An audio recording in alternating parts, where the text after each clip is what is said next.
We've met before, haven't we? I want my opera house! I want my opera house! Oh, I could have just said it. Kinski is hard on the voice. As you can see, we have dressed in costume. I am Fitzcarraldo from episode 9. I am Mystery Man from episode 10. And do you know what episode this is? Episode 13. The Halloween episode. Opera House! I've got a bunch of movies that I've never seen before. You don't know what they are. Every episode, I'm going to spring one on you. We'll watch it and talk about it. Welcome to the basement.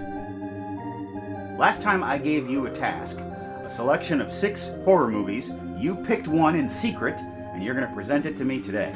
The 6 movies were Suspiria, The Innocents, Child's Play 2, Fearless Vampire Killers, Scanners, The Wolfman. That's right, and we had a lot of people voting on it on YouTube and Facebook. Thank you for casting your vote as to which movie you think Craig should pick. The voting was pretty evenly spread out, but the clear winner was Scanners with the most votes, followed closely behind by Suspiria, and right on the heels of Suspiria was The Wolfman, only 3 votes behind. Oh, really? Bringing up the rear was Fearless Vampire Killers and Child's Play. Child's Play only 3 votes behind the Roman Polanski film. And at the very bottom, The Innocents with 0 votes. Probably because it doesn't have a sexy title. So, what is the movie that you've chosen for us? I decided to keep our run of auteurs going with the man who did not direct Top Gun, Mr. David Cronenberg, and his early blood and brain splattered cult classic, Scanners. David Cronenberg, who is said to be a very nice man, has spent the last 30-some years reminding us that the human body is nothing but a big bag of barely constrained ickiness. Nerves, bone, connective tissue, intestines, all the stuff that we really spend our lives hiding from the world, he throws out onto the screen. Lots of holes being penetrated by phallic things. And do not get him started on America's favorite miracle, childbirth. I considered The Brood, but only briefly. Couldn't go there. But ickier than all else is the human brain. The person who really defined and is defined by body horror is David Cronenberg. So Scanners, will it be scary? Will it be good? These things I don't know, but I do know that by night's end we will see at least one human head totally explode. I think we'll see more than that. Well, here's hoping. My personal bet is 5. I say 5 heads. I think he's just gonna have one climactic one. Since you were always kind enough to give me a gift, I decided to repay the favor. Ooh, this is nice. It is the anatomical chart paperweight. That's right. A model of the human brain. Something we will be seeing all outside of where it's supposed to be today on Scanners. And if someone tries to blow up your head with his mind, just set it on top of your head and it'll keep at least the top from going up. Well, or they'll be fooled and they'll blow this up instead. So once you come with us to the big leather couch... Big leather? I'm sorry. So once you come with us to the old leather couch for David Cronenberg's bloody and brainy masterpiece, Scanners.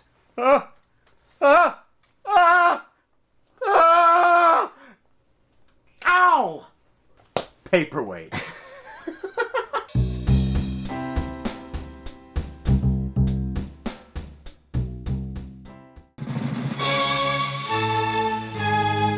That's a Cronenberg green right there. A homeless man, Cameron Vale, wreaks havoc in a Canadian food court.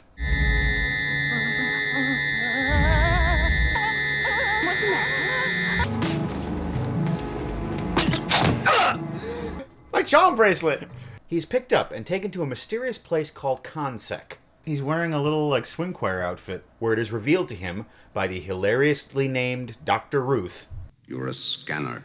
A person with telepathic and telekinetic powers. But I will show you now. Apparently there are 236 known scanners, one of which is Daryl Revick, who, in the middle of a scanning demonstration... No one is to leave this room once the demonstration has begun. Not to enter the room, even if you come and get him.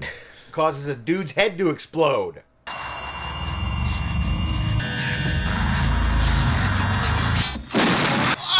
Oh! Yeah, you heard me. One exploding head! Dr. Ruth believes that there is a scanner underground, and it is run by Daryl Revick, the renegade scanner. At the age of 22, he was extremely self-destructive. Now, at the age of 35, he is simply destructive. And he wants Cameron to work with him to take down Revick. The drug is called ephemeral. Makes you a little girly, ephemeral. There's a drug called ephemeral that is known to suppress the scanner powers. So Cameron is out in the world trying to track down other scanners. And he goes to see fellow scanner and reclusive artist Benjamin Pierce. And they have a strange, stilted conversation. I need some help. You're the only one that could give it to me. Me? Yes. Acting lessons. I need them. They're interrupted by gunfire.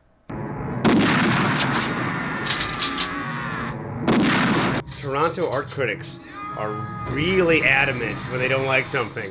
But oh, guns are no match for scanning powers. Come on. The bow's got the shining. Not bad for a new kid. My name is Cameron Vale. I've got to talk to Kim Obrist.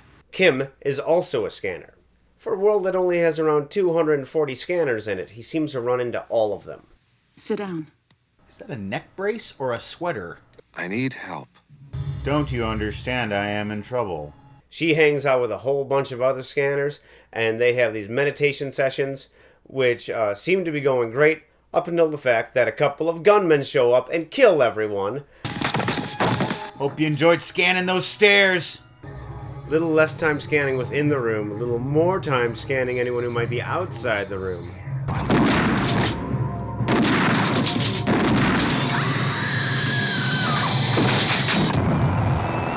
Whoa! Fire! Cameron is on the run with his new friends, getting shot at and driving school buses into record stores.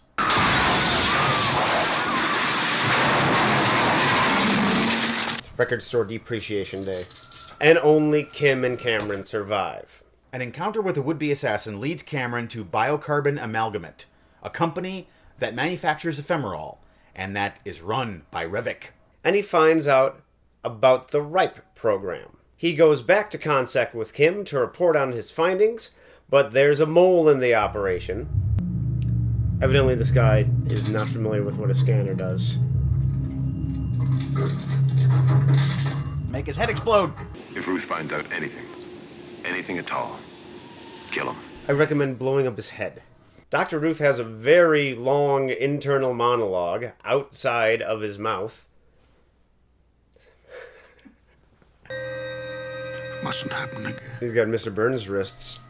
It's always been there inside me, lurking away, sucking out my joy, rotting my successes. I am of course talking about Toronto. Dr. Ruth gets shot and killed by Revick's man Keller. Very cold. Someone's inside this thing right now getting the right program. It turns out scanners can also control computers. And so Cameron goes into the biocarbon computer to try and get information or destroy information. Not totally sure which. Dale's nervous system and the computer's nervous system are joined together. He's scanning it. I want to cripple them both. Computers were simpler back in the 80s. There's no need for that. It's all very quiet. Just like there's no need for sunglasses indoors. Keller initiates a self-destruct sequence to try and kill Cameron while he's inside the computer. Makes sense if you don't think about it. But all he manages to do is blow a whole bunch of stuff up. No fireworks. Take that, sunglasses. Luckily, he had the protective goggles on.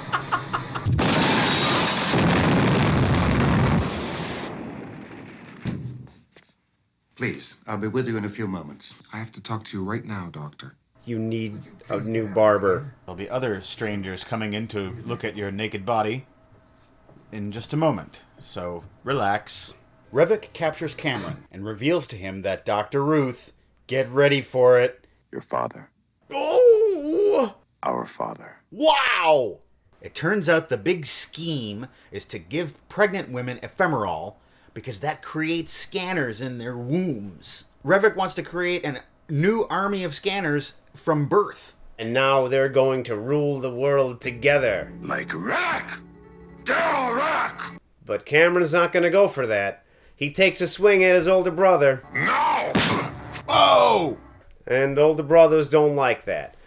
We're gonna do it the scanner way. I'm gonna suck your brain dry. And they fight. Brothers should be close, don't you think? Whoa, veins. Ho ho! Hey!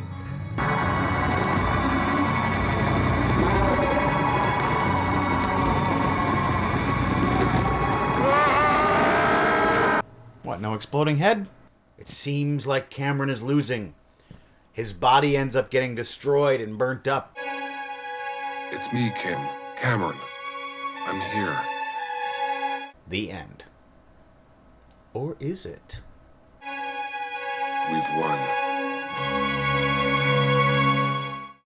We're gonna do it the scanner way. I'm gonna suck your brain dry.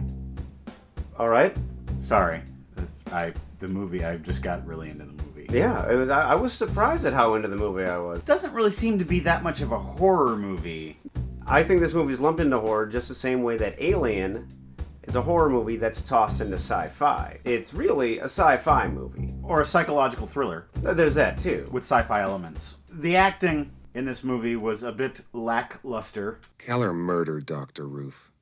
He deserved to die. I hate to get down on the guy for his bad acting. Where is she? He only did a couple movies, and I think he was a friend of Cronenberg's. I have to say, though, that role didn't seem to require a lot of deep acting. He didn't really hit a lot of high notes. You were right, Dr. Ruth. It was easy. His sort of affectless way of doing the role was kind of effective in a weird way. And whenever the scanners would do just a subtle scan, their faces go dead and they're very calm, and he looked perfect in those shots. I really liked the way that Cronenberg used sound in this movie, very similar to the way David Lynch used sound. Hearing that sound makes me feel like my head's going to explode. A lot of those strange gurgling noises seem to me to be like the sounds of the brain. And that really helped me get into the physiological process that is scanning. I found that there were a lot of unanswered questions and just plot jumping. Really, I think the stuff we missed, we really didn't need to see. As long as he gets there. I think those sort of story jumps really helped in telling an economical story. Cronenberg was writing this movie as they were filming it. There was some strange sort of Canadian film tax code, and so we had a very short amount of time to film this movie. So the location shots were being looked for, like the day before they were filming. He would get up at 2 or 3 in the morning to write that day's script. And so if the movie is missing bits and pieces, it's because of the strange situation that it was filmed in. A couple episodes ago, we talked about remakes. Yeah. This might be the remake to be made by the same director. I would love for him to redo this movie, and then he can really focus on what the ins and outs of scanning is. And he can not name the head doctor Dr. Ruth. Yeah. Speaking of Patrick McGoohan, he was so mumbly and distracted in this movie, he was barely audible. Can you call me back in about 10 minutes? Why have you interrupted my mid-movie nap? The scanning program was first in 1944. You were correct.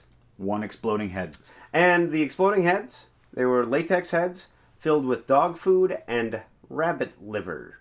You know, I love action, sci-fi, horror movies that don't have a romantic subplot. Yeah. It seems like every goddamn action movie that has been made since 1989, there's a romantic subplot, and it's totally superfluous. I think that really speaks to the economy of this story. There are certain logical leaps it takes, but it tells a really concise story. It gets in, it gets out, it leaves an impression, and it gives you a sense of a complete narrative. I hope that if we ever have a falling out and we have to engage in a final battle, that it'll be a scanner battle. Totally. Psychic warfare. And I will suck your brain dry. Let's not have a psychic battle. Well, what a pulse-pounding evening we've just had, watching Scanners. We hope that you watch Scanners, and if you do, let us know what you think. And now, how about some Scen It? Seen it? As promised, in this edition of Scen It, we will be looking at all scary movies. Because it's Halloween, don't you know? Joseph C. Goodson. I don't know if anyone suggested it, but perhaps Andy Warhol's Blood for Dracula or Flesh for Frankenstein. Seen 'em. Both starring Udo Kier, who is... The poor man's Klaus Kinski. I don't know about poor man's. I think he's on a par with Klaus Kinski. He's the living Klaus Kinski. The perfect Serbian Nazum. Very strange movies. Tiki Freakazoid. Have you guys seen Reanimator? If not, I'd highly recommend it. Seen it. Read the story.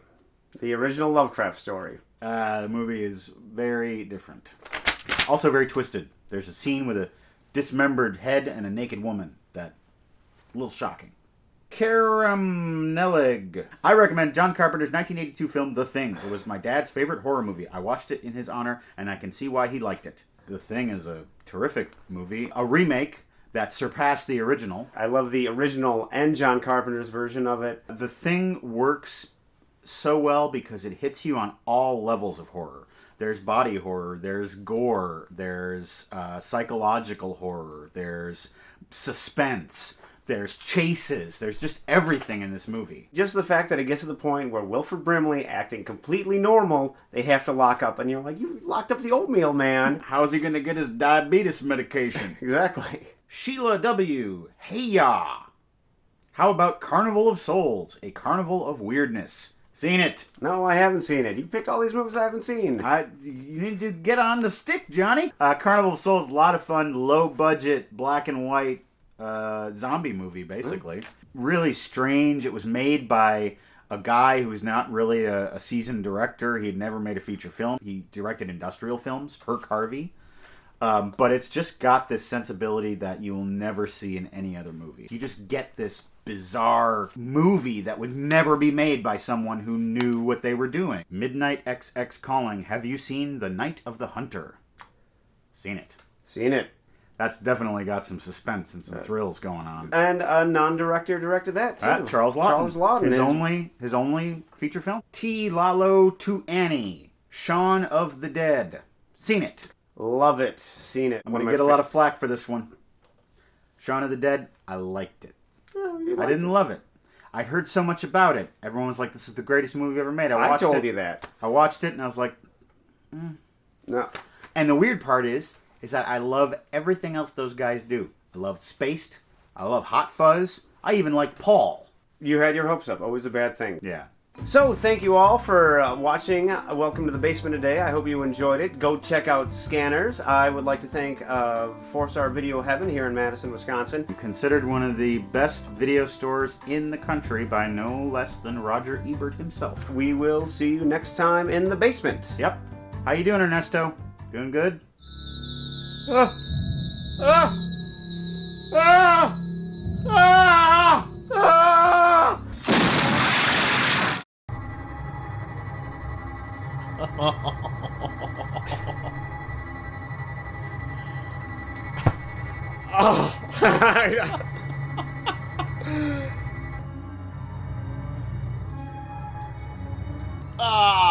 Poltergeist! Rack! Daryl Rack!